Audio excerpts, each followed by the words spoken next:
It's got a big fish rod.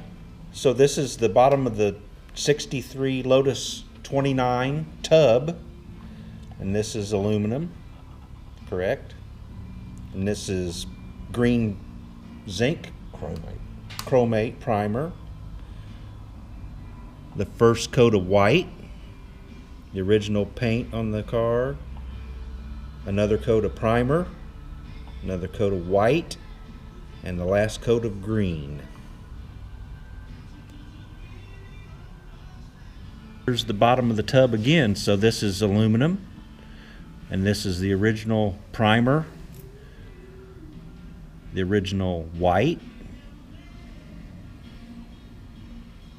black primer again, white,